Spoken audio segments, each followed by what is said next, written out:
Hey everyone, it's Ben Hardy here, and in today's video we're going to be going over a 2022 Honda Civic LX and really just go over if the base model package is really worth getting.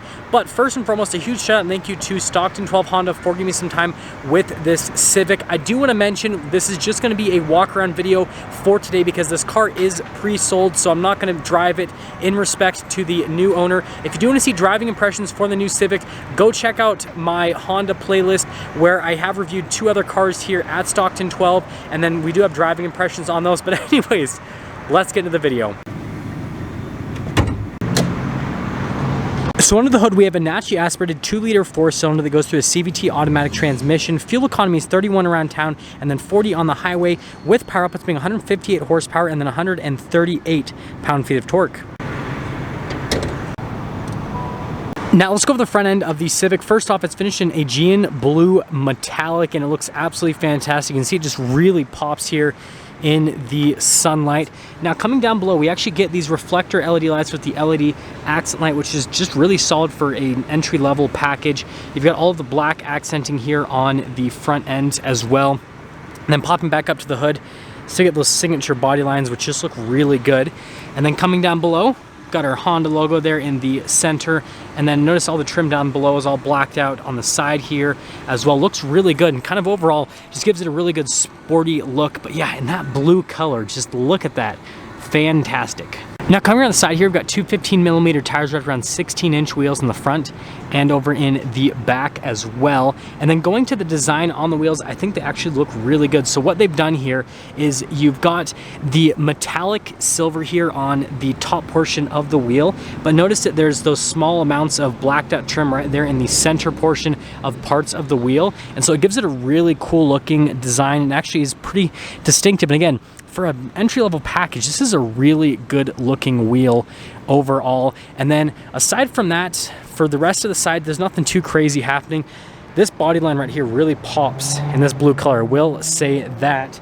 But I mean, yeah, there's your full side view.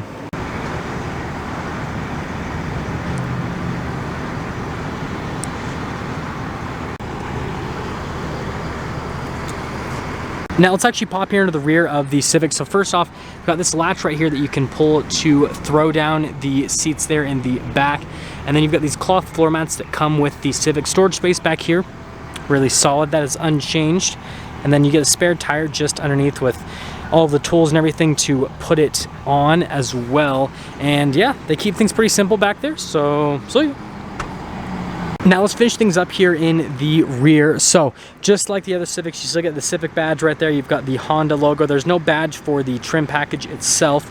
And then here's a look at the lights. Kind of hard to see because it's super bright outside right now, but I love the design on it. Definitely looks a lot more mature. I've kind of mentioned that in other videos. Notice the backup camera right there just up above the license plate. And then notice how you have the blue trim here at the very bottom, and then you guys can see the exhaust tip just sticking out there on the side. But overall, really clean look. And I'm going to mention this again because I mentioned in other videos, kind of looks like an Audi A4, especially because the back end kind of pops up there, which is not a bad thing. It looks really good. Now here's the door panel in the rear. You still get the really nice material for the door handle itself. Now you've got cloth trim where you're going to rest your arm, and then you've got one of the window controls right here. And then here are the back seats. So we've got these full cloth seats here. You can see it's all dark cloth, and I'll pop in quickly so you guys can see. I'm 6 foot, so there is the legroom. And if I sit all the way up straight, then my head does touch. But if I kind of like slouch a little bit, then I actually fit back here. You can see there's no vents or anything like that. No storage pockets on the back of the seats. And then it's not a 60-40 split. Like this is all one seat here. So no cup holders that pull out, and the seats all fold down in unison. And that's everything for the back. Let's head to the front. Now here's the door panel in the front. So again, you've got the really nice material for the door handle. Cloth trim again here where you're going to rest your arm, and then we've got the window controls right here with the door lock and unlock, and then the mirror adjustments right next to it. And then here is the front seats. Again, you can see that nice cloth trim. Notice that they kind of changed the design there on the center, so it's not all monotone like the rear seats. They are manually adjustable. And then here is the pedals down below. That is for the safety tech, the stability control right there. And then still get the really cool vents. You guys know I'm a huge fan because of the actuation and the sound. I don't know, sounds good. Steering wheel is manually adjustable. There's one more look before we pop in.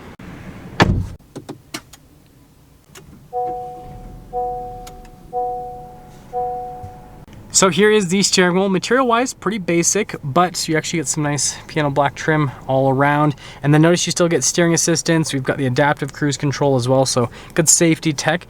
And then over here, notice that we have this for the voice command, home button, and then you've got like your volume controls, regular like turn signal, light stock, and then windshield wiper stock as well. And that's all.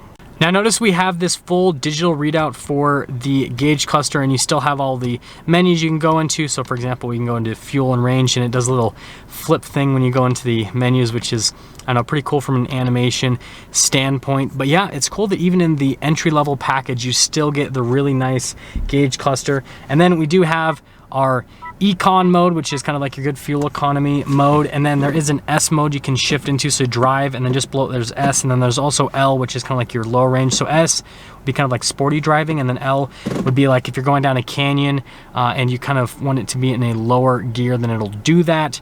But yeah, overall it's cool that again you get this nicer gauge cluster. Now here's the center infotainment system. First off, we're gonna pop it into reverse. So notice that we have the backup camera, and I'm sorry about the glare. That is pretty horrible. But anyways, you've got a few different viewpoints and then like a zoomed in viewpoint as well. And then as for the rest of the infotainment system, we've got these shortcut buttons down here at the bottom, which lets you go to different menus. Like we can press menu, for example, and it'll take us here so we can go into like, I don't know, the clock settings if we want to. And then notice that you've got like the volume and the control there on the other side for the radio station. But yeah, I mean, overall, it's really good looking infotainment system. I'd say from like a resolution standpoint, it's easy to use. And again, sorry about the glare right there, but that's all. Got to mention again, we got the cool vents with the really cool actuation, hazard lights, and then we've got the climate controls, just a single zone climate, but it does have automatic climate, so that's definitely a huge plus. Got a USB and a 12 volt down here, and then we have some extra storage space. Shifter for that CVT, and again, like I said, you've got the S mode and then the low range, and then you've got this really nice trim all around here, all around the cup holders, which looks really good. Econ mode, you've got your auto stop start, parking brake, and then the brake hold. And then you have the center console here. It's got the stitching and the cloth trim.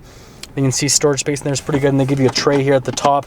So like you could use that for like your, well, it's pretty small, so maybe your wallet, I don't know. Unless you're rich, then you know your wallet probably won't fit because you got so many Benjamins in it. But anyways, got the glove box over here, and the thing I love with the new Civics is how they have this. This isn't venting at all, but like this part is, and how it all goes there in the center. I think that looks really cool from a design standpoint, if you ask me. And well, that's all for that. So we'll pop up top here. We do have a manual dimmer on the mirror, and then a lighter colored headliner as well. Now let's go over the window sticker here for this 2022 Civic, again in the LX package. So feel free to freeze the frame if you want to read all the standard equipment, and notice that we actually have quite a bit of standard equipment as part of this package. You can see the base MSRP $21,700, and you can see after destination and handling $22,715. And with all that being said, well, there's a full side view, and let me give you guys my final thoughts. So now before we sum things up with this video, I just want to give you guys my final thoughts here on this entry-level package with the Civic. So first off, exterior-wise, I think they nailed it for an entry-level package. It just looks so good, from the wheels to all of the accent pieces, including the lights and everything. Again, for being an entry-level package, it looks really nice. It actually looks very premium as well. And then obviously, interior-wise, right, that's kind of where they're doing most of the cost cutting, so to speak. So it has kind of more of an entry-level interior, but it's not bad by any means. The seats are very comfortable, and there's some cool, nice touch points as well. And you still get a lot of the nice stuff from the higher-up packages in this package. And so you're not really conceding all that much by going for the entry-level package. So overall, I not only think this is a great value for what it is, but on top of that, I think it's a great looking car. And I mean, the fact that you're getting this much car for $22,000, I think that is pretty cool, and I think Honda did a good job on it, honestly. Now that's gonna sum things up for our video on this 2022 Honda Civic LX. And again, a huge shout out and thank you to Stockton 12 Honda for giving me some time with this car. Check out their inventory in the link below, and I will see all of you guys in that next video.